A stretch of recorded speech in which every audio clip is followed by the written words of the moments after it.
कुठल्या एका जातीबद्दल नाही, परंतु सगळाच समाज आणि हा पूर्ण भाग एक प्रकारचा मागासलेला भाग आहे.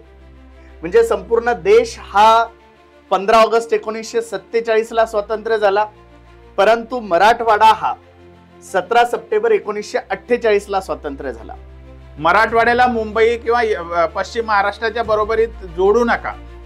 मराठवाड्यामध्ये कुठला एक समाज नाही, तर सगळ्याच समाजांमध्ये कुठेतरी एक अवकर्षण असल्यासारखी परिस्थिती निर्माण झालेली आहे. म्हणजे आपल्या भागामध्ये शिक्षणाचं माहेरघर का नाही होऊ शकत, पुणे का विद्येचं माहेरघर होऊ शकत. म्हणजे प्रगती सुरू करण्याची जी सुरुवात आहे तीच आपल्या मनात येत नाही. हा माइंडसेट एक मोठाच आपला प्रॉब्लेम. नमस्कार मित्रांनो, मी डॉक्टर महेश. आपण बघत आहात गोष्ट छोटी डोंगरा एवढी.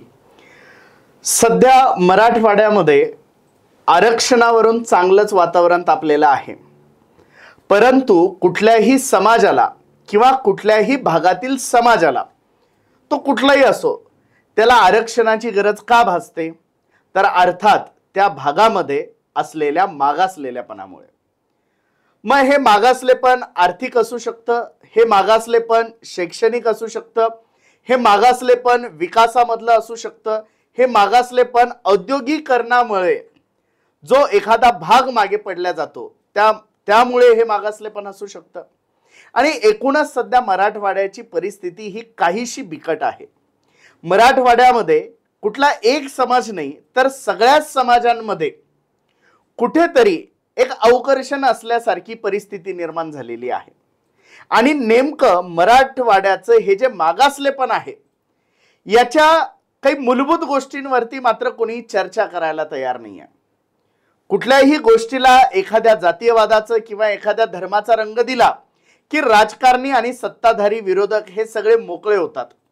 परंतु एखाद्या भागामध्ये हे प्रश्न का उपस्थित झाले, त्याची मूलभूत कारणं काय आहे, आणि ते जर आपण सोडवण्याचा प्रयत्न जर केला, तर आज जे जातीय वितुष्ट मराठवाड्यामध्ये किंवा महाराष्ट्रभर आपल्याला दिसतंय हे कदाचित दिसणार नाही. परंतु त्या लेवलवरती जाऊन कोणाला विचार करायचा नाही. नेमका आजच्या या व्हिडिओमध्ये मराठवाड्यातलं मागासलेपण या विषयाबद्दल सविस्तर चर्चा आपल्याला करायची आहे.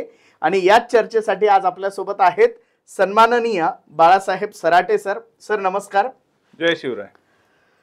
तर एकूणच मराठवाड्यामध्ये कुठल्या एका जातीबद्दल नाही, परंतु सगळाच समाज आणि हा पूर्ण भाग एक प्रकारचा मागासलेला भाग आहे. आत्ताच 17 सप्टेंबर येत आहे.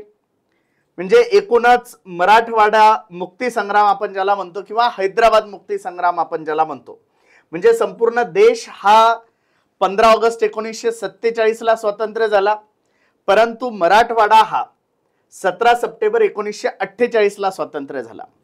आणि हा मराठवाडा मोठ्या आशेने, मोठ्या अपेक्षेने आणि मोठ्या संघर्षातून या भारताचा भाग बनलेला आहे. इथल्या जनतेने खूप मोठा लढा देऊन ते या भारताच्या, या जनतेचा एक भाग बनलेले आहे, या देशाचा भाग बनलेले. परंतु त्या लेवलवरती मराठवाड्याला आजही काही मिळालेलं नाही. आजही मराठवाड्याचे जे तहान आहे ती भागलेली नाही. परंतु या सगळ्या प्रश्नांचं मूळ काय, तेच आपल्याला आज आम्हाला तुमच्याकडून ऐकायचं आहे. तर सर, एकूणच हे मराठवाड्याचं जे मागासलेपण आहे ते नेमकं कसं उद्भवलं? जय शिवराय. सर्वांना मराठवाडा मुक्ती संग्रामाच्या मनपूर्वक शुभेच्छा. उद्या 17 सप्टेंबर 2025 आणि 17 सप्टेंबर 2048 ला मराठवाडा स्वतंत्र झाला असं आपण म्हणतो. पण मराठवाडा स्वतंत्र झाला म्हणजे आपण निजामाच्या राज्यातून भारतात आलो, पण ते भारतात मराठवाडा म्हणून नाही आलो किंवा महाराष्ट्रात आपण आलो नव्हतो. तर हैदराबाद राज्याची स्वतंत्र निर्मिती तेव्हा झाली आणि हैदराबाद राज्याचाच पार्ट म्हणून आपण त्या दिवशी होतो. त्यामुळे खरं म्हणजे मराठवाड्याचा मुक्ती संग्राम दिवस हा नसून हैदराबाद राज्याचा मुक्ती संग्राम दिवस आहे. त्यातच मराठवाडा होता. आणि साधारण 56 पर्यंत एक भाषीय राज्य तयार होईपर्यंत मराठवाडा हा हैदराबाद राज्याचाच प्रदेश होता. आणि सांगायचा मुद्दा असा आहे की 1955 ला कालेलकर आयोग आला. काकासाहेब कालेलकरांचा आयोगाचा अहवाल सादर झाला. त्या कालेलकर आयोगाच्या अहवालामध्ये आपल्या भागातले 75% लोक मागासवर्गीय दाखवलेले आहेत आणि मुंबई प्रांताचे फक्त 39% लोक मागासलेले दाखवलेले आहेत. म्हणजे तिथे सुद्धा फरक त्यांनी स्पष्ट केलेला होता. परंतु आपण मागासलेपणाची कारण विचारात घेत असताना कोणीतरी प्रगत आहे त्याची कारण पण आपल्याला शोधावी लागतात. म्हणजे आपण स्वातंत्र्याचा काळ घेऊया किंवा 1950चा काळ घेऊया, तर त्यावेळेला इतरत्र भारतामध्ये किंवा महाराष्ट्रामध्ये काय घडत होतं. म्हणजे आपण स्वातंत्र्य लढा जर विचारात घेतला, अगदी यशवंतराव चव्हाणांचं आत्मचरित्र वाचलं तर कशा चळवळी होत होत्या हे सगळं बऱ्यापैकी आपल्याला समजतं. आता याच्यामध्ये सहभाग कोणाचा होता? जे ब्रिटिशांच्या राज्यात होते ते स्वातंत्र्य चळवळीत सहभागी झाले होते. म्हणजे नागपूर प्रांतातही बऱ्यापैकी स्वातंत्र्याची चळवळ उभी राहिली. तिकडे 1920चं काँग्रेसचं अधिवेशन झालं. पुणे पण चळवळीचं केंद्र होतं आणि पुणे पूर्ण विभाग चळवळीचं केंद्र होतं. म्हणजे नानासाहेब पाटलांचं प्रति सरकारचं आंदोलन हे सुद्धा ब्रिटिशांच्या दृष्टीने फार मोठं आंदोलन होतं. आणि आपल्याकडे वारसा तिकडे दोन घराण्यांचा, म्हणजे एकाच घराण्याच्या दोन गादीचा असल्यामुळे सातारा आणि कोल्हापूर हे आधीपासूनच प्रगत भाग समजले जातात. मग आता आपण जर त्यांचा इतिहास बघितला तर आपण कुठे आहोत? तर आपण महाराष्ट्राच्या इतिहासात मराठवाड्याचा इतिहास कुठे येतच नाही. आणि आश्चर्यकारक गोष्ट सर अशी आहे की मराठी भाषेचा उगम महाराष्ट्रिक ज्याला म्हणतात ती मराठवाड्यातून आहे. महाराष्ट्र या विषयाचा उगमच मराठवाड्यातून आहे. म्हणजे 500 वर्षापूर्वी ते प्रदेश कुठे होते आणि आपण कुठे होतो हे जर विचारात घेतलं तर आपण खूपच प्रगत होतो आणि तो भाग अत्यंत मागासलेला किंवा त्याचा फार इतिहासात नोंद घेतली जाईल असा प्रदेश नव्हता तिकडे. पण याची जी प्रक्रिया घडली त्याची सुरुवात कुठून होते? म्हणजे इकडे अल्लाउद्दीन खिल्जीच्या आक्रमणानंतर हळूहळू इस्लामी राज्य स्थापन झालं आणि मराठवाड्याचा हा सगळा दक्षिणेतला जो प्रदेश आहे तो मुसलमानी राज्याखाली गेला. ज्याला आपण पुणे विभाग म्हणतो किंवा कोकण म्हणतो, तर त्याला जुना इतिहास आहे, कोकणालाही जुना इतिहास आहे, यात काही शंका नाही. पण आदिलशाही किंवा निजामशाहीचं त्यांच्यावर राज्य राहिलं, पण ते राज्य एक तर इथून चालवलं जायचं किंवा दक्षिणेतून चालवलं जायचं. म्हणजे ते काही तिथे राजधानी नव्हते त्याच्या. म्हणजे ते फक्त एक जागिऱ्या किंवा असं सुभेदारी अशा टाईपची राज्य होती तिकडे. त्यावेळेला मराठवाड्याची परिस्थिती लक्षात घ्या की मालोजी राजांच्या उदयानंतर त्या काळात काय परिस्थिती होती. तर मालोजी राजांचा उदय झाला, मग त्यांच्याकडे 12,000 बारगीर होते आणि त्यांनी पांडे पेडगावला पुण्यामध्ये जागिरी घेतली, पण ते इथल्या निजामाचेच सरदार होते. त्याच्यानंतर लखुजी जाधवराव पूर्वी मराठवाड्याचाच भाग होता, बुलढाणा जिल्हा जो होता तो, त्यामुळे लखुजी जाधवराव सुद्धा या निजामाच्याच याच्यात दरबारी होते. आणि तिकडचे वनगोजी निंबाळकर म्हणून, हा काळ जिजाऊ लहान असतानाच सांगतो मी तुम्हाला, मासाहेब लहान होते तेव्हाच. पण त्या काळात हे तीन, वनगोजी निंबाळकर असतील किंवा मालोजी राजे असतील किंवा लखुजी जाधवराव असतील, हे फार प्रभावी व्यक्तिमत्व होती त्या काळात, महाराष्ट्रातली म्हणावे लागेल. कारण त्यांच्या तोडीचं स्थानिक समाजाला प्रतिनिधित्व करणारं कोणी नव्हतं. त्याच्यानंतर मालोजी राजेंचे बंधू विठोजी राजे आणि त्या मालोजी राजेंचे पुत्र शहाजी राजेन शरीफजी, हे जे लक्षात घ्या तुम्ही की त्यांचा पराक्रम खूप मोठा आहे. आणि शहाजी राजांच्या ज्या जास्ती लढाया झाल्या त्या या प्रदेशातच झालेल्या आहेत. परंतु मराठवाड्याचं जर आपण इतिहासाचं खंडलेलं क्षण कोणता असेल, ज्याला आपण भातवडीची लढाई शहाजी राजांची म्हणतो की त्यांनी तिथे विजय मिळवला, त्याच्यानंतर इतिहासात आपल्या कुठेच काही येत नाही. आणि शहाजी राजांचं जेव्हा शहाजहान आणि यांचा तह झाला आदिलशहाचा, तर ते तह अतिशय गंभीर आहे, तो वाचला पाहिजे सगळ्यांनी. शहाजी राजे बंड करू शकतात, ते राज्य निर्मिती करू शकतात, स्थानिक समाजातून त्यांना पाठिंबा मिळू शकतो असं वाटल्यामुळे त्यांना दक्षिणेतच डांबून ठेवण्यात आलं, म्हणजे एक प्रकारे तिकडेच राहायचं, इकडे यायचं नाही असं ते सांगण्यात आलं. आणि मराठवाड्याचा वारसा तिथे संपलेला आहे. म्हणजे मराठवाड्यातला जो स्थानिक समाज आहे त्याचं प्रतिनिधित्व हळूहळू थांबत गेलं आणि उलट छत्रपती शिवाजी महाराजांच्या माध्यमातून पुणे आणि परिसरामध्ये नवं नेतृत्व उदयाला आलं आणि आज तिकडचा भाग प्रगत आहे. ज्याला तुम्ही कोकण घ्या, पुणे विभाग घ्या, पुण्याचे सगळे जिल्हे घ्या, सातारा, कोल्हापूर, सोलापूर, सांगली, सगळे जिल्हे घेतले तुम्ही आणि पुणे घेतलं, तरी सुद्धा छत्रपती शिवाजी महाराजांचं नेतृत्व लाभल्यामुळे ते प्रगत आहेत. हिंदवी स्वराज्याची स्थापना तिकडे झाल्यामुळे ते प्रगत आहेत आणि आपल्याकडे तसा वारसा नसल्यामुळे आपण अप्रगत राहिलो. हा एक एकदम म्हणजे याला निर्णायक विषय आहे. आणि त्याच्यानंतरच्या काळामध्ये म्हणजे तो काळ जर घेतला, म्हणजे छत्रपती शिवाजी महाराजांच्या उदयाचा काळ किंवा शहाजीराजांचा काळ जर घेतला, तर सांपत्तिक दृष्ट्या आपण सगळ्यात श्रीमंत होतो महाराष्ट्रामध्ये. त्याचं कारणच आहे की अल्लाउद्दीन खिलजीने जेव्हा हल्ला केला देवगिरीच्या किल्ल्यावर, तर तो काही दिवस फक्त त्यांची व्यापारी पेठ लुटत होता, त्या किल्ल्याच्या खाली असलेली म्हणजे परिसरात असलेली. याच्यावरून तुम्ही लक्षात घ्या की इकडची श्रीमंती किती होते. म्हणजे असं पण इतिहासामध्ये आहे की जालना सुद्धा म्हणजे स्वराज्याच्या सैनिकांनी लुटलं होतं, असा पण इतिहास आहे.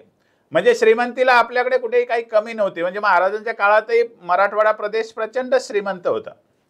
त्याचं कारण आपल्याकडे पठार आहे आणि जोपर्यंत शेतीचा डॉमिनन्स होता, म्हणजे ज्याला आधुनिक शेती जेव्हा आलेली नव्हती आणि शेतीच्या आधाराने सगळी इकॉनॉमी बनायची आणि नागर समाज शेतीच्या आधारानेच बनलेला आहे, हे आपण लक्षात घेतलं पाहिजे. कारण आपल्याला सपाट प्रदेश खूप मोठा आहे, तोपर्यंत आपल्या समाजाची आर्थिक स्थिती अत्यंत चांगली होती. म्हणजे हा जो शेवटचा निजाम आहे याचा काळ जर सोडला तर मराठवाड्याचं मागासलेपण अशा अर्थाने फार काही नव्हतं. म्हणजे राजकीय दृष्ट्या आपण मागासलेले असू, परक्या राज्यात असू, पण आर्थिक दृष्ट्या आपली चांगली परिस्थिती होती. त्याचं कारण आपल्याकडे शेती, मग त्याच्या आधाराने व्यापार, त्याच्या आधाराने नागरीकरण, या गोष्टी आपल्याकडे जास्ती होत्या.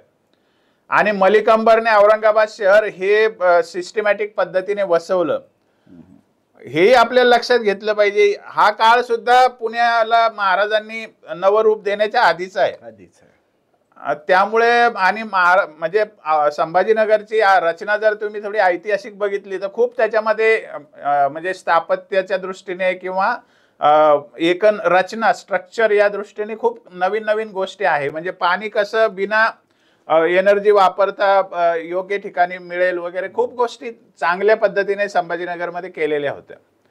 तर हा सगळा सांगायचा एका वाक्यात मुद्दा असा आहे की महाराष्ट्राचं अस्तित्व मराठवाड्यापासून आहे.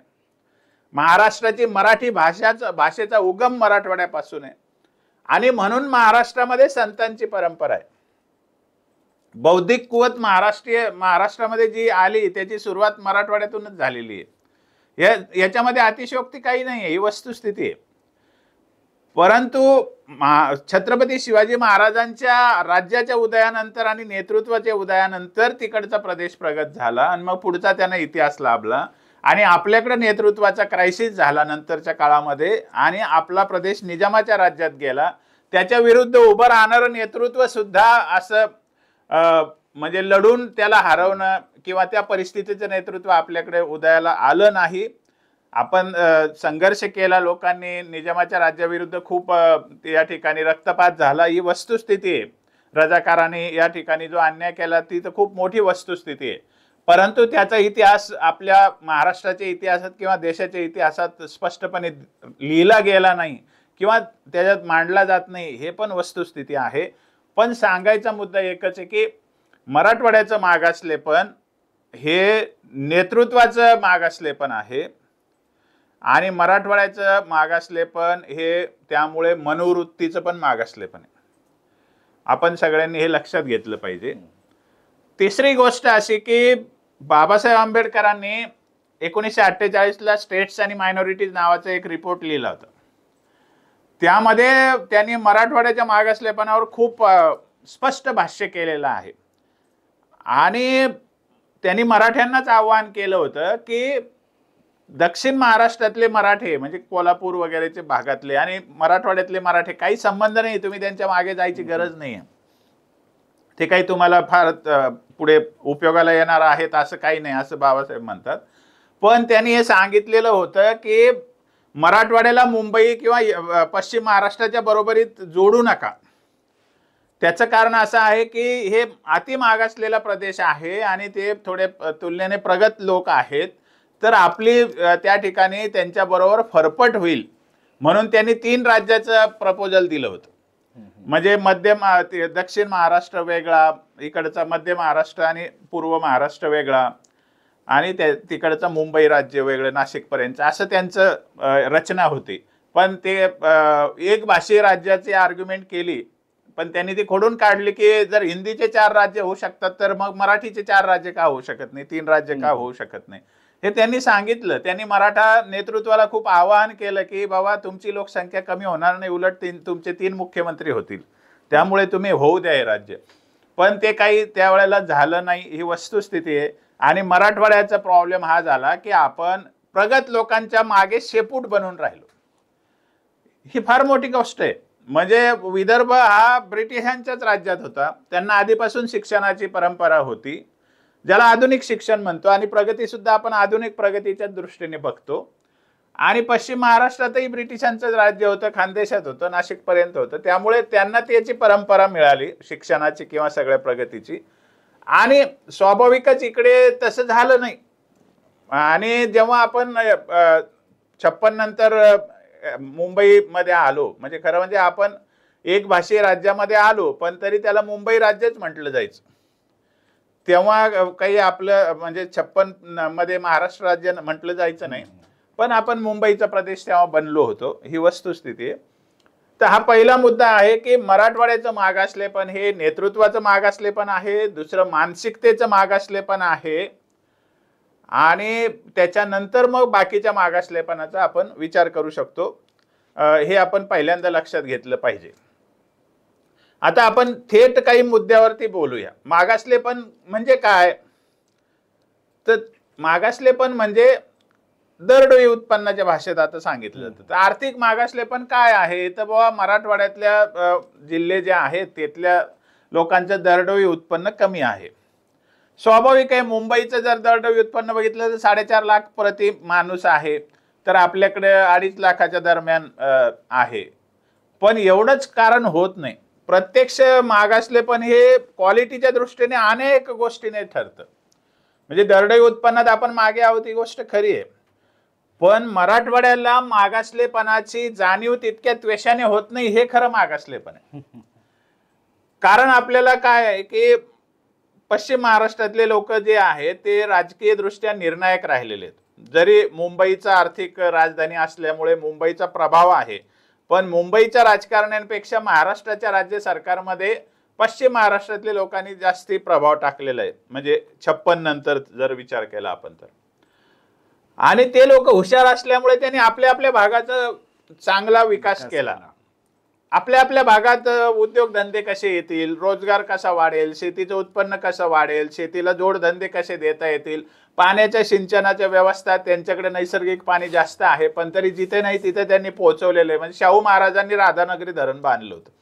म्हणजे ते तेव्हापासूनच त्या दिशेने विचार करणारे लोक आहेत. आणि जे काही तालुके म्हणजे सिंचनापासून वंचित राहिले, त्यांना आजूबाजूच्या कॉम्पिटिटिव्ह सिनेरिओ जो होता, आजूबाजूचं प्रगतीचं जे वातावरण होतं, त्याचा फायदा त्यांना मिळत गेला. आणि तिकडचे आमदार हे प्रचंड पॉवरफुल असतात, सगळं प्रशासन त्यांच्या पुढे झुकत असतं किंवा त्यांचं ऐकत असतं. उदाहरण घेतलं तर आपल्याकडच्या आमदाराला प्रशासन ऐकत नाही, आणि हा गोळ समजतच नाही. म्हणजे तर आपल्याकडचं नेतृत्व हे तिकडच्या नेतृत्वाच्या मागे फरफटत जातं. हा एक मागासलेपणाचा खूप मोठा मुद्दा आहे. त्यामुळे काय होतं की आधी ज्या योजना मराठवाड्यासाठी असतात किंवा जी फंड देण्याची घोषणा असते, ती शेवटी पुरवणी मागण्यामध्ये मार्चमध्ये ती उरलेलं सगळं बजेट पश्चिम महाराष्ट्रात खर्च होतं. हा तर वर्षानुवर्षाचा इतिहास आहे. आणि मराठवाड्याचं मागासलेपण आहे हे जेव्हा आपण 1953ला नागपूर करार झाला, म्हणजे नागपूर करारामध्ये विदर्भ प्रांत आणि मराठवाडा हे महाराष्ट्रामध्ये सामील झाले, तर त्या करारामध्ये मराठवाड्याच्या वतीने कोणाची सही पण नाहीये. बिनशर्त आला म्हणजे काय, मराठवाड्यात तसं नेतृत्वच नव्हतं की आम्हाला हे पाहिजे आम्हाला ते पाहिजे नाही तर आम्ही येणार नाही असं म्हणण्याची परिस्थितीच नव्हती. पण त्या करारामध्ये एक सवलत दिलेली आहे आपल्याला की मराठवाड्याचा विशेष विकास करण्यासाठी राज्य सरकारला विशेष प्रयत्न वेगळे प्रयत्न करता येतील म्हणून घटनेमध्ये 371(2) आपल्याला प्रोटेक्शनही आहे मराठवाड्यापुरतं. पण त्याचा कोणत्याही कारणाने असो किंवा कसाही असो आपल्याला फारसा उपयोग झाला नाही. मराठवाड्याचं मागासलेपण आहे हे गृहीत धरून आपल्याकडे 82 मध्ये 1982 ला विमा दांडेकर समितीने अभ्यास केला होता. त्यांनी मागासलेपणाचा आहे त्याचा बॅकलॉग अनुशेष किती आहे याच्याबद्दल पहिल्यांदा भाष्य केलं. म्हणजे 1982 म्हणजे 50 पासून 82 पर्यंत आपण त्याचा विचारही केलेला नव्हता. कारण मराठवाड्यामध्ये प्रगतीच्या दिशेने चळवळी झाल्या नाहीत. मग 82 ला जेव्हा मागासलेपणाचा विषय आला तर तेव्हा मराठवाड्याचं मागासलेपण डॉक्युमेंटरी दृष्टीने अधोरेखित झालं. आणि भुजंगराव कुलकर्णी हे एक सनदी अधिकारी होते. त्यांनी मराठवाड्याच्या मागासलेपणावर खूप चांगलं विस्तृत मोठं पुस्तक लिहिलेलं आहे की कोणत्या कोणत्या प्रकारचं मागासलेपण या भागामध्ये आहे. त्यानंतर आता 2013 ला आणखी विजय केळकर यांच्या नेतृत्वाखाली म्हणजे अध्यक्षतेखाली एक समिती आली होती. मागासलेपणाचा अनुशेष जो विभागीय असमतोल आहे त्याच्यावर त्यांनी भाष्य केलेलं किंवा तोही 613 पानाचं मोठं डॉक्युमेंट आहे. आणि त्याच्यातही मराठवाड्याचं मागासलेपण हे म्हणजे अधोरेखित केलेलं आहे. डॉक्युमेंटरी एव्हिडन्सची गरजच नाही आहे आपल्याकडे. आपण समजा नगर जिल्ह्यात फिरलो किंवा नाशिक जिल्ह्यात फिरलो किंवा दक्षिण भारतात महाराष्ट्रातल्या कोणत्याही जिल्ह्यात फिरलो आपण कोल्हापूर सांगली वगैरे आणि मराठवाड्यात 2-3 तालुक्यात फिरलो तर आपल्याला मागासलेपण दिसून येतं. म्हणजे त्यांचं समजा इस्लामपूर ज्याला आता ईश्वरपूर नाव दिलं मी त्या भागात गेलो होतो तर तिथला एक तालुका आपल्या कोणत्याही जिल्ह्यापेक्षा जास्ती विकसित दिसतो आणि लगेच लक्षात येतं की हे लोक आपल्यापेक्षा भरपूर पुढे आहेत. म्हणजे अनेक निकषावरती ते पुढे आहेत हे कळतं. त्याच्याही पेक्षा त्यांच्याकडे जमिनीची धारणा कमी आहे. आपल्याकडे जमिनीची धारणा आजही जास्ती आहे. पण ते 10 गुंठे जमीन असली तरी ते त्या जोडधंदा करतील नोकरी करतील आणखी सपोर्टिंग काही काम करतील जमिनीचाही वापर करतील आणि कष्ट करून पुढे जाण्याची त्यांच्यामध्ये एक प्रवृत्ती आहे. म्हणजे मराठवाडा मागास याला नेहमी दुसरेच कारणभूत आहे असं काही नाही आहे. म्हणजे कष्ट करून पुढे जाण्याची आणि नको ते बेकार धंदे न करण्याची त्यांना उपजत बुद्धी आहे किंवा त्यांचे आईवडीलही शिक्षित आहेत त्यामुळे त्यांच्याकडे ते पहिल्यापासून रुजलेलं आहे ते आपल्याला कळत नाही. हाही आपण या ठिकाणी मुद्दा लक्षात घेतला पाहिजे. आता उद्योगाचं समजा आपण बघितलं तर मराठवाड्यामध्ये काय तर सगळ्यात महत्त्वाचं म्हणजे आधीच मराठवाडा मागासलेला होता. पण सामाजिक दृष्ट्या आपल्यामध्ये जे वित्तुष्टाच्या गोष्टी सुरू झाल्या म्हणजे ज्याला आपण इकडे तसं म्हणलं तर मुस्लिमांची संख्या खूप जास्ती आहे. परंतु हिंदू मुस्लिम दंगली तुम्ही बघा 80च्या पूर्वीचा काळ कोणता आहे स्वातंत्र्य म्हणजे 50 ते 80 या काळामध्ये दंगलीचं फारसं हे नाही आपल्याकडे इतिहास नाहीये. परंतु आपल्या मराठवाड्यामध्ये मराठवाड्याचं नामांतर करायचं मराठवाडा विद्यापीठाचं हे एक नवीन गोष्ट आल्यामुळे ते नामांतर होऊ नये या मताचे आपण नाहीये. नामांतराचा विषय त्या अंगाने मांडतच नाहीये मी या अंगाने मांडतोय की तो विषय आल्यानंतर सुरू झाला 2 समाजामध्ये फूट पडायला प्रश्न. आता वास्तविक ते काही कोणत्या एका समाजाने त्या नामांतर होऊ नये ही भूमिका कधीच घेतली नव्हती. पण मग शिवसेना पक्ष असेल जे समाजवादी लोक आहेत त्यांची मराठवाड्याची अस्मिता होती त्यांनी याला विरोध केला. त्याच्यामध्ये काही नेते असतील तर ते सगळ्या समाजाचे होते. त्यामुळे कोणत्याही एका जातीने कोणत्याही एका जातीला विरोध तेव्हाही केलेला नव्हता.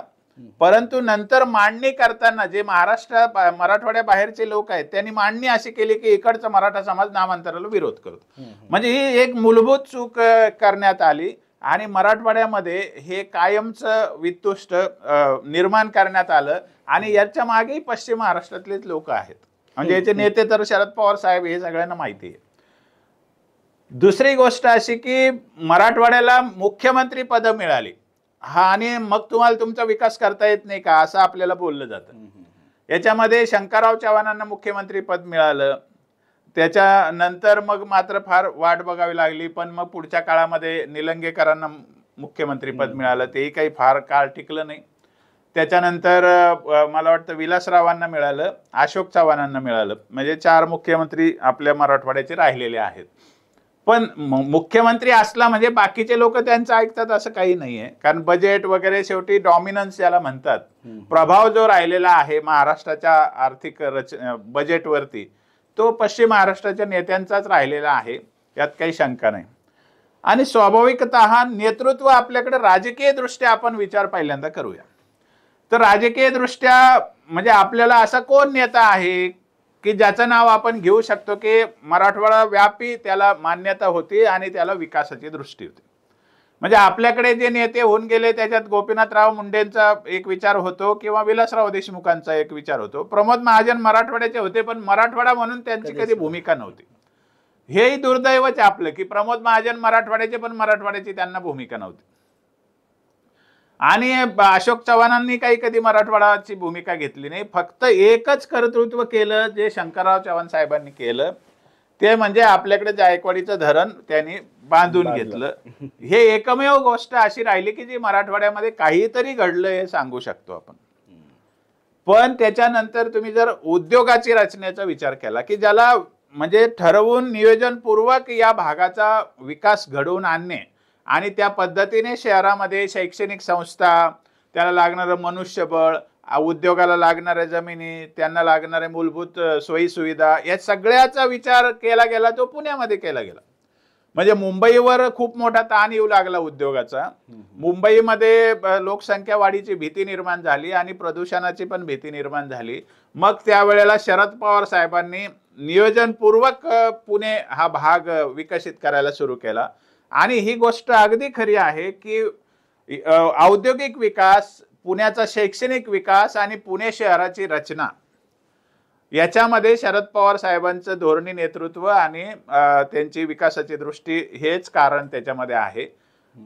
त्यांनी जसं बारामतीमध्ये शेती या दृष्टीने काही विकास केला असेल, तसा पुण्याची पूर्ण विकासाची जी पार्श्वभूमी आहे त्यामध्ये शरद पवार साहेबांचं नेतृत्व अत्यंत प्रभावी राहिलेलं आहे. पण तिकडे प्रत्येक जिल्ह्याला एक नेता मिळाल्यामुळे त्यांचा विकास होत गेलेला आहे. सोलापूर त्या मानाने तितकं विकसित होऊ शकलेलं नाही, पण त्यांनाही पश्चिम महाराष्ट्राचं बॅकग्राऊंड असल्यामुळे त्यांचाही विकास आपल्यापेक्षा नक्कीच जास्त झालेला आहे. विकास म्हणत असताना काय, तुम्ही संभाजीनगरचा विचार करा. म्हणजे आपल्याकडे एक संभाजीनगर सोडलं तर इंडस्ट्रीचा विकास मराठवाड्यामध्ये झाला नाही. संभाजीनगर का, तर हे पश्चिम महाराष्ट्राच्या केंद्रांना जवळ आहे. म्हणजे जसं पुण्याला जवळ आहे, मुंबईला तुलनेने जवळ आहे, म्हणून आपल्याला ते एक बेनिफिट मिळाला तो.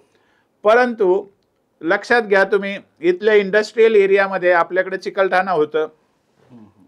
आता या वैश्वीकरणाच्या प्रक्रियेमध्ये चिकलठाण्याची MIDC फार थोडी शिल्लक राहिली. बाकी तिथे सगळं आता रिअल इस्टेट होऊन घरं बांधण्यात आली आणि तिथे आता काही त्याला फार नामांकित MIDC म्हणतही नाही खरं म्हणजे.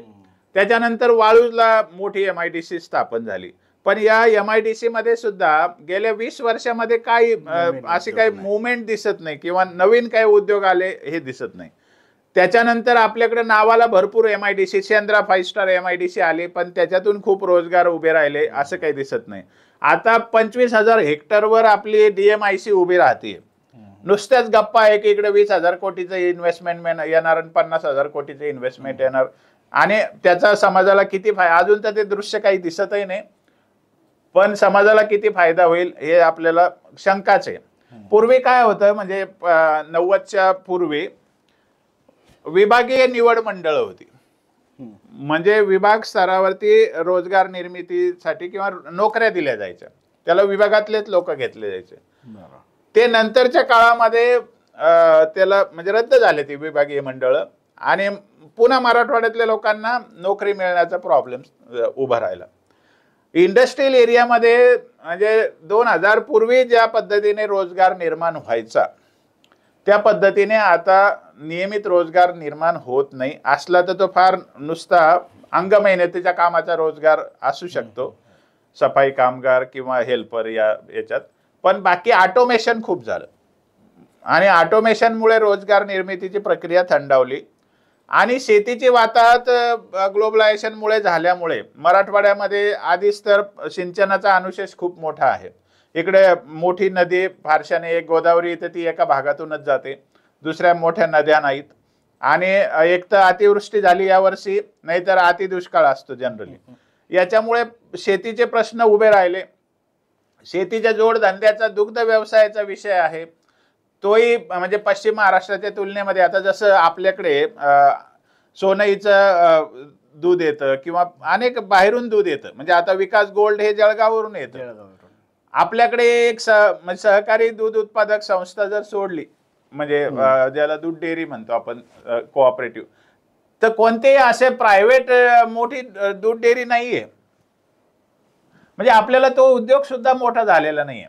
आणि आर्थिक दृष्ट्या म्हणजे आपल्याकडे सगळ्यात मोठा स्कोप आहे पर्यटनाचा. म्हणजे मराठवाडा ऐतिहासिक पर्यटन, कृषी पर्यटन, सांस्कृतिक पर्यटन खूप मोठ्या प्रमाणात आपल्याकडे वारसा आहे. परंतु त्या दृष्टीने आपण त्याच्याकडे बघितलंच नाही. तो विकास आपण करू शकलो नाही. किंवा लोक येतात ते ज्यांना खरंच अभ्यासाचा विषय आहे तेवढेच येतात. आपण त्याच्यासाठी हॉस्पिटॅलिटी इंडस्ट्री नावाची जी गोष्ट आहे ती होऊ शकली असती, टुरिझम इंडस्ट्री डेव्हलप होऊ शकली असती. त्या मानाने आपल्याला मराठवाडा एकमेकाला जोडण्याचा जो भाग आहे, म्हणजे प्रमुख धार्मिक केंद्र असतील किंवा असं मराठवाडा परिक्रमा अशी यंत्रणा आपण करू शकलो असतो, ते आपण उभं करू शकलेलं नाही. म्हणजे पर्यटनाचा स्कोप असून आपण ते करू शकलो नाही. आर्थिक दृष्ट्या आपलं दरडोई उत्पन्न कमी आहे. त्याचं कारण आजही आपण शेती आणि ग्रामीण अर्थव्यवस्थेवर जास्ती अवलंबून आहोत.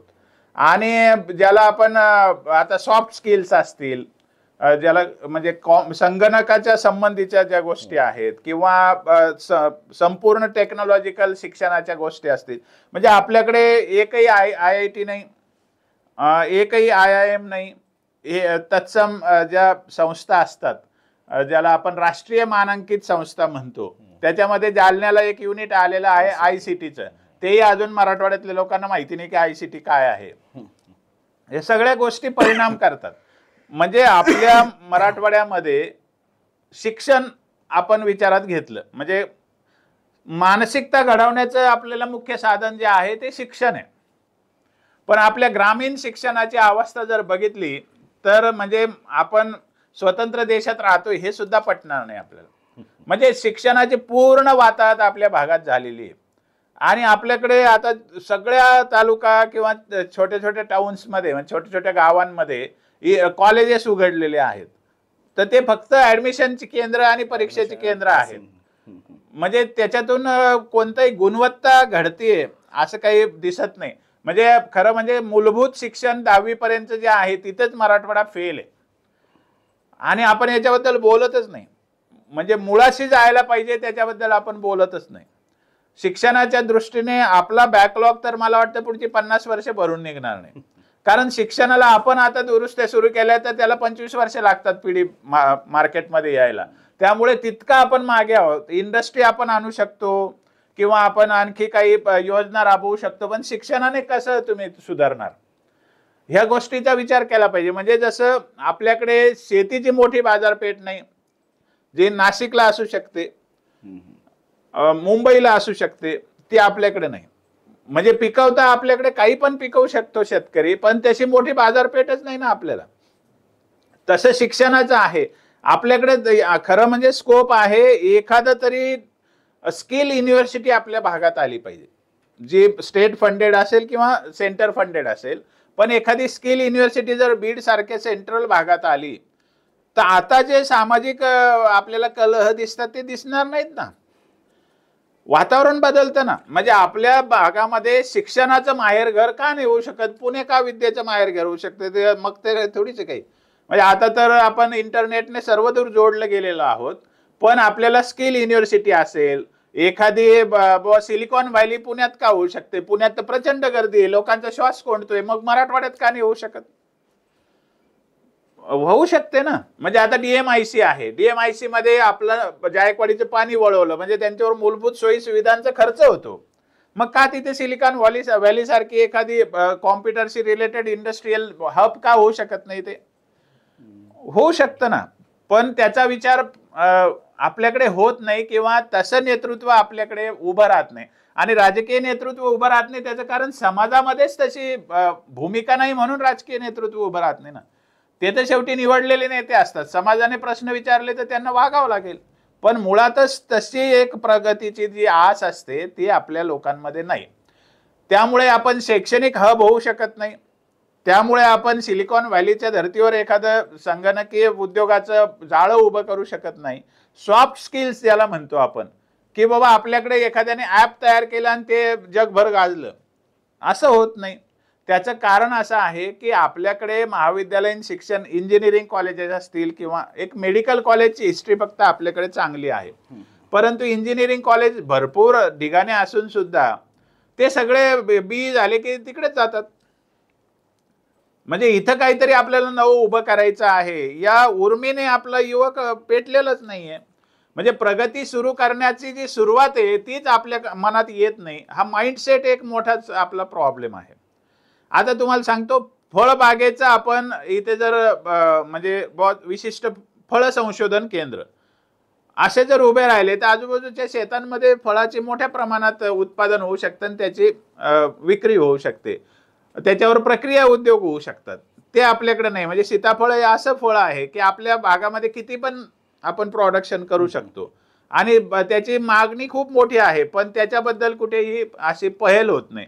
आपल्याकडे मराठवाडा स्तरावरती जे मंडळ होते, मराठवाडा विकास मंडळ, ते आता वाईप आउट झालेले आहेत. म्हणजे त्याचंही अस्तित्व आता असून नसल्यासारखं आहे. किंवा म्हणजे आता लक्षात तुम्ही घ्या की मराठवाड्याच्या मागासलेपणाचा जर विचार केला तर तो सांगावा लागत नाही, तो आहेच. त्याचं कारण असं आहे की आपण मागासलेले आहोत म्हणूनच मागासलेले आहोत. कारण आपल्याला प्रगती काय हे कळलंच नाही. आणि कळलं तरी आपण सामूहिक प्रयत्न प्रगतीच्या दिशेने करत नाही. एखादा व्यक्ती करीत असेल तो फ्रस्ट्रेट होऊन जात असेल आहे. म्हणजे मी जसं विचार मांडतो तसे अनेक लोक विचार मांडतच असणार असे, पण ते व्यक्तिशः राहतात आणि त्याला समाजाचं पाठबळ मिळत नाही किंवा सरकारचं पाठबळ मिळत नाही आणि ते अस्तित्वात येत नाही. मग काय होतं की जसं शहरी भागाचं एक कचरा टाकण्याचा डेपो तयार होतो, तसं मराठवाडा हा बाकीच्या लोकांसाठी कचरा डेपो होतोय की काय असं लक्षात येतं. म्हणजे बघा तुम्ही, तिकडे त्यांना सुरळीत राज्य करायचं म्हणून इकडे भांडणं लावत राहतो. हा कोणता विषय आहे? म्हणजे मराठवाडा कायम शांत ठेवायचा, मराठवाड्यामध्ये कधी लोकांना प्रगतीच करू द्यायची नाही, त्यांना एकमेकात झगडत ठेवायचं, त्यांना चळवळीच करत ठेवायच्या आणि त्यांनी तिकडे आरामात जिंदगी जगायची. हा प्रचंडच घातक प्रश्न आहे. म्हणजे कोणतंही आंदोलन तुम्ही आता बघितलं, आता बंजारा समाजाचं आंदोलन आहे किंवा मराठा समाजाचं आंदोलन आहे, का नाही पुण्यामध्ये होत? का पुणे शहर ठप्प होत नाही? म्हणजे तिकडे व्हायचं असेल तर ते कुठेतरी बौद्धिक पातळीवर किंवा निवेदनाच्या पातळीवर किंवा चर्चेच्या पातळीवर होतं. इकडे अख्खा मराठवाडा ठप्प होईल एवढे आंदोलन होतात. म्हणजे याला कारण फक्त मराठवाड्यातील लोक नाहीत, हे कोणीतरी आपल्याला त्या परिस्थितीत ढकलतंय हे आपण बघत नाही. आणि हे राजकारणी लोक कुठे कशी आग लावतील हे काय आपल्याला कळतं असं नाहीये. त्याच्यातून समाज आपापसात लढत राहतो आणि हाती काही लागत नाही हे 10-20 वर्षांनी कळेल तुम्हाला. ही परिस्थिती आहे. त्यामुळे मराठवाड्याच्या मागासलेपणाचा जर आपण विचार मांडायला गेलो तर दृश्य स्वरूपात आपण प्रचंड सांगू शकतो, तुलनात्मक दृष्ट्या आपण सांगू शकतो की आपण मागासलेले कसे आहोत. पण आपण ठराविक गोष्टीचा विचार केला की राजकीय नेतृत्वाच्या बाबतीत ज्याला विकासाची दृष्टी असलेलं कणखर ठाम मान्यता असलेलं नेतृत्व म्हणायचं असेल तर आपल्याकडे ते नाही. त्याच्या दृष्टीने आपल्याकडे कोणतीही योजना मला दिसत नाही. आपल्या भागातल्या विचारी लोकांनी याच्यावर कधीही खल केल्याचं मला ऐकिवात नाही. दुसरी गोष्ट, शैक्षणिक नेतृत्व ज्याला म्हणावं की बाबा आपण असं आपल्या भागाचा शिक्षणाचा विकास करू आणि गुणवत्तेला आपण आधार मानू, आपण ह्या अशा कॉपी करून किंवा असं चाल ढकल करून शिकलेलं आपल्या काही कामाचं नाही, याच्यातून आपली जिंदगी सुधारणार नाही, असंही आपल्याकडे नेतृत्व, शैक्षणिक नेतृत्व नाही. सगळ्यात महत्वाची गोष्ट अशी की मराठवाडा म्हणून आपल्याला एक अस्मिताच विकसित झालेली नाही, पण आपल्याला मराठवाड्याचे म्हणून बाजूला टाकणारे मात्र पलीकडे सगळे विकसित झालेले आहेत. मग मराठवाडा म्हणून आपल्याला अस्मिता आल्याशिवाय आपल्याला या भूमीचा विकास करायचा आहे अशी आपल्यामध्ये भावनाच उद्दीप्त होत नाही किंवा अशी सुरुवात होत नाही. तर सामाजिक नेतृत्व ज्याला आपण सामूहिक सामाजिक नेतृत्व म्हणतो की विकसित जनमानस किंवा डायनॅमिक माइंडसेट ज्याला आपण म्हणतो, विकासाची दृष्टी असलेला समाज, आधी हे आपल्याला करावं लागेल तर बाकीचे नेतृत्व आपल्यामध्ये येतील. अगदी अलीकडचा काळ घेतलं तर धार्मिक नेतृत्व पण आपल्याकडे नाहीये, सांस्कृतिक नेतृत्व पण आपल्याकडे नाहीये. आपल्याकडे बाबा भांडांसारखे काही साहित्यिक असतील, रारम बोराड यांचं नाव घेऊ शकतो आपण, ठाले पाटलांचं नाव घेऊ शकतो, असे काही सुधीर रसाळ साहेब आहेत, युमा पठाण साहेब, ही नावं आहेत. पण जनमानसावर साहित्यिक प्रभाव नावाची जी गोष्ट असते, तसं काही आपण साहित्यिक महाराष्ट्राच्या साहित्याला दिशा देऊ शकलेलो नाहीये, त्यांचं नेतृत्व आपण करू शकलेलो नाहीये. ही पण वस्तुस्थिती आहे, हे आपल्याला लक्षात घेतलं पाहिजे. म्हणजे तत्वज्ञानाच्या पातळीवर सुद्धा आपण मराठवाडा म्हणून नेतृत्व विकसित करू शकतो का, तर अशी परिस्थिती काही आपल्याला दिसत नाही. पर्यटनाच्या बाबतीत आपल्याला म्हणजे संधी असून आपण त्या दृष्टीने काही करू शकत नाही. रोजगार हा स्थानिक ठिकाणची इकॉनॉमी जर विकसित केली, स्थानिक ठिकाणचा पैसा स्थानिक ठिकाणी जर खर्च झाला, तर आपण आर्थिकदृष्ट्या प्रबळ होऊ शकतो. आणखी पर्यावरणाचा एक विषय सांगतो, म्हणजे मी माझा विषय थांबवतो. आता तुम्ही लक्षात घ्या की माथेरान प्रदेश असेल किंवा कोकण असेल किंवा असे जिकडे जंगल अभयारण्य आपण करून ठेवले, संरक्षित जंगल आहे तिकडे. मग आता संरक्षित जंगलाचा कायदा महाराष्ट्रात एकच आहे, मग तो मराठवाड्यात का नाहीये? म्हणजे मराठवाड्यात संरक्षित जंगल का नाहीये? किंवा मराठवाड्यामध्ये कुऱ्हाडबंदी असेल तर ती राबवली जात का नाही? म्हणजे मराठवाड्यात जास्ती गरज आहे संरक्षण करण्याची, वन संरक्षणाची आणि वन विकासाची. त्या दिशेने मराठवाड्यात असं काही घडताना, म्हणजे आता आपण सयाजीराव शिंदेचा एक प्रयोग आपण बघतो आहोत, पण ते व्यक्तिगत प्रयत्न झाले किंवा काही एका ग्रुपचे प्रयत्न झाले. एक धोरण म्हणून मराठवाड्यात असं काही घडलं नाही किंवा सरकारने इथे काही घडवायचा तसा प्रयत्न केला नाही. तर आपल्याला या पर्यावरणाच्या दिशेने पण मोठी आपल्याला या ठिकाणी गंभीर गोष्ट लक्षात घ्यावी लागेल.